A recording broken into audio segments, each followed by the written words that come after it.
शेतकरी मित्रांनो, सोयाबीन पीक साधारणतः आता 40-45 दिवसात झालेलं आहे आणि अशातच शेतकरी दुसरी फवारणीचं व्यवस्थापन इकडे सोयाबीनमध्ये करणार आहे, जेणेकरून रक्षजन किडींचं नियंत्रण झालं पाहिजे, अळी नियंत्रण झालं पाहिजे, फुलवा फुटवा चांगल्या पद्धतीने झाला पाहिजे. याच्यासाठी शेतकरी फवारणीचं व्यवस्थापन करतात. तर आजच्या या व्हिडिओमध्ये मी तुम्हाला दुसऱ्या फवारणीसाठी कॉम्बिनेशन सांगतो, जेणेकरून तुमच्या पिकामध्ये या समस्या येणार नाही. तर त्यासाठी व्हिडिओ शेवटपर्यंत नक्की बघा आणि पहिल्यांदा आपल्या चॅनलवर आले असाल ना तर एक सबस्क्राईब होऊन जाऊ द्या. तर मित्रांनो, तुम्ही पाहू शकता सोयाबीन कशा पद्धतीने एक नंबर आपल्याला दिसत आहे, फुटवा सुद्धा चांगल्या पद्धतीने आहे. तर अशातच आपल्याला यावर दुसरी फवारणीचं व्यवस्थापन करून घ्यायचं आहे. त्यामध्ये मी तुम्हाला काही कॉम्बिनेशन सांगतो, त्याचा वापर तुम्ही नक्कीच करू शकता, जेणेकरून सोयाबीनचं येणारं उत्पादन आहे ते चांगलं येईल. यामध्ये आपल्याला वापर करत असताना शेतकरी मित्रांनो सगळ्यात पहिले ते एक टॉनिकचा वापर करून घ्यायचा आहे, जेणेकरून आणखी आपल्या पिकामध्ये चांगला फुटवा व्हावा, चांगली ग्रीनरी यावी. यासाठी तुम्हाला इकडे जे काही त्रिदेव नावाचे टॉनिक येत असते ना त्याचा वापर करून घ्यायचा आहे. त्याचा वापर करत असताना साधारणतः आपल्याला 50 ml प्रतिपंपासाठी करायचा आहे, जेणेकरून ग्रीनरी राईन फुटवा चांगल्या पद्धतीने होईल.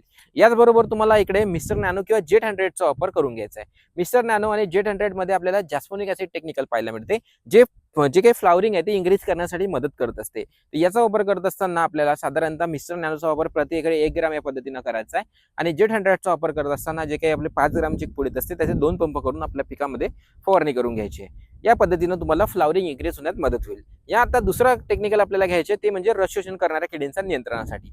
तर जे काही सोयाबीन पिकामध्ये तुम्ही पाहू शकता, येलो मोजॅक व्हायरस असो किंवा जे काही आता तुम्ही बघत असाल येलो मोजॅक व्हायरस किंवा रस शोषण किडींमुळे अशा पद्धतीची समस्या येत असतात. तर याला नियंत्रण करण्यासाठी तुम्ही ॲग्रोमाइटचा वापर करू शकता. ॲग्रोमाइटचा वापर करत असताना साधारणतः तुम्हाला 20 ते 25 ml या प्रमाणात करून घ्यायचा आहे. याच्यामुळे तुम्हाला ह्या समस्येवर चांगल्या पद्धतीने नियंत्रण पाहायला मिळणार आहे. यानंतर एक आहे अळी नियंत्रणासाठी, कारण बऱ्यापैकी जे काही सोयाबीन उत्पादक शेतकरी आहे त्यांना अळी हा एक महत्त्वाचा प्रॉब्लेम मानल्या जातात. तर अळी नियंत्रणासाठी तुम्ही शूटरचा वापर करू शकता. शूटर हा खूप चांगला अळी नियंत्रणासाठी एक घटक आहे. याचा वापर करत असताना साधारणतः तुम्ही 25 ml पर्यंत शूटरचा वापर प्रतिपंपासाठी करू शकता. एवढं जरी तुम्ही कॉम्बिनेशन स्प्रे केलं ना तर तुमच्या सोयाबीन पिकामध्ये खूप चांगल्या पद्धतीने फ्लावरिंग होईल, रस शोषण किडींचं नियंत्रण होईल आणि सुद्धा अळी नियंत्रण सुद्धा चांगल्या पद्धतीने झालेलं पाहायला मिळणार आहे. तर एकंदरीत हे कॉम्बिनेशन स्प्रे करा. याबद्दलची अधिक माहिती पाहिजे असेल तर स्क्रीनवर दिलेल्या नंबरवर संपर्क करा. नशेच आमच्याशी जोडून राहा. हा व्हिडिओ तर सोयाबीन उत्पादक शेतकऱ्यांना लवकरात लवकर शेअर करून टाका.